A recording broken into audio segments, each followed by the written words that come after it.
At so ayan, hi guys! Welcome back sa channel natin at ito na nga si episode 294 natin para kay Kalbo. At yun, huwag na natin patagalin pa. Simulan na natin yan. At dito nga tayo natapos. Yung sa napamura na. Ito si Garo kasi nga inatake bigla ni Shiryu yung delivery truck kung saan nagtatrabaho. Ito si Garo. At so now, ang continuation niya is ito naman na. So dito boom, grabe. Tilapon yung truck, talagang winasak ni Shiryu. At ito nga ngayon, ngingiti-ngiti na. Ito si Shiryu at ayun nga, pagpagpagpag niya yung kanyang kamay, sabay maya is boom. Dito grabe nagalit. Ito si Garo at ayun nga nagulat tuloy dito. Ito si Shiryu at pagkatapos nga niya spak. So dito biglang sinipa dali ni Garo. Ito si Shiryu so talagang napuno siya. Diyan nga sa ginawa ni Shiryu yung pagwasak dun sa truck. At ito nga ngayon ikot-ikot ngayon dyan. Ito si Shiryu at sabi niya nga rito na hindi siya makapaniwala kasi ito si Garo hindi niya pa ginagamit yung kanyang 50% na lakas. Pero ito nga hindi na makapalag masyado dyan. Ito si Shiryu. At eto tuloy pa kayo ni Shiryu na mukhang di po pwedeng pepetiks lang siya rito sa pakikipaglaban kay Garo. At saka isa pa, hindi niya rin yata may iwasan yung magtamo ng injury. So kaya nga ito sabi ni Shiryu mukhang oras na para gamitin niya yung features na ito ng battlesuit na suit nga nila. At pagkatapos nga niya boom, dito naglabas na ng aura. Itong battlesuit sabi niya nga dyan activate. At pagkatapos nga niya spang, dito biglang nawala. Ito si Shiryu ang bilis at ayun nagulat ngayon dyan. Ito si Garo at pagkatapos nga nito spak. So dito sa pool ito si Garo pero yun dali nakasalag din. Ayun si Garo pero yung pang grabe inaatake siya dito ni Shiryu. At ang bilis ng galaw dito ni Shiryu parang di masyadong makita ni Garo. At yun pagkatapos nga niya na ito nga hala sige. So dito ikot-ikot lang dyan ito si Shiryu habang binabanatan niya yung si Garo. Pero ito parang sinasalag-salag din parang dinedeflect ni Garo yung mga pag-atake sa kanya ni Shiryu. At then pagkatapos nga niya bam hala sige suntok si rito.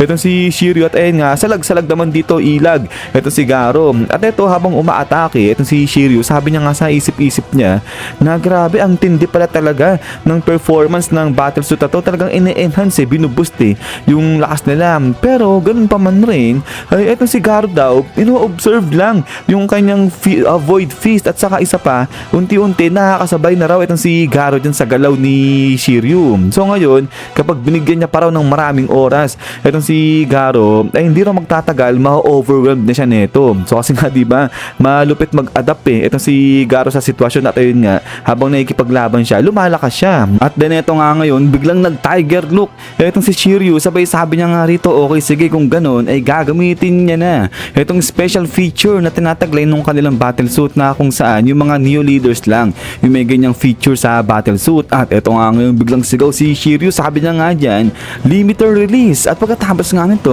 boom, dito bigla na lang lumipad itong kamao ni Shiryu dyan sa mukha ni Garo. So grabe connect itong kamao ni Shiryu dyan sa mukha ni Garo. At ito nga makikita parang nagulat dito itong si Garo hindi niya naiwasan itong atake ni Shiryu. At yung pagkatapos nga niya ito nga bubuelo pa ng suntok itong si Shiryu. At after niya bam suntok dito itong si Shiryu. At ito nga ngayon sa pool dyan sa may dibdib itong si Garo. So yun so dito hindi na nakakaiwas itong si Garo hindi niya na rin nagagawang i-deflect itong atake ni Shiryu. At eto nga ngayon talagang serious mode na etong si Shiryu dyan. At eto nga ngayon bam sapul na naman dyan etong si Garo. So hindi na makapalag si Garo rito. At eto nga ngayon atake pa etong si Shiryu. At bam hala sige. So dito suntok sipa yung ginagawa niya nga rito kay Garo. At lahat kumukonek na yung atake nito ni Shiryu. At pagkatapos nga niya eto hala sige bam suntok pa rito ng pagkabilis-bilis etong si Shiryu. Pero yun ang dami mga kuryente na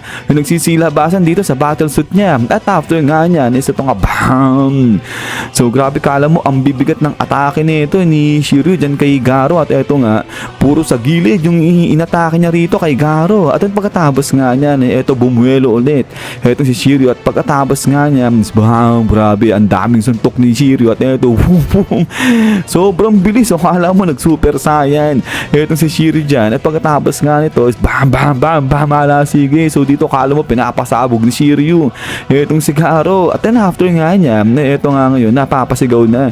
Itong si Shiryu kasi sabi niya nga dyan, grabe napakatindi ng battlesuit na nga na to. Pero yun lang, hindi niya na makakontrol itong sarili niya. Kaya nga ito, pilit niyang pinapatigil itong battlesuit. Pero yun nga, wala na siyang magawa, di niya na makakontrol yung battlesuit. Sabay maya-maya, ito nga, bigla na lang napapikit at si Shiryu kasi biglang nagloko itong battlesuit. So biglang tumigil at pagkatapos nga niya, zoom.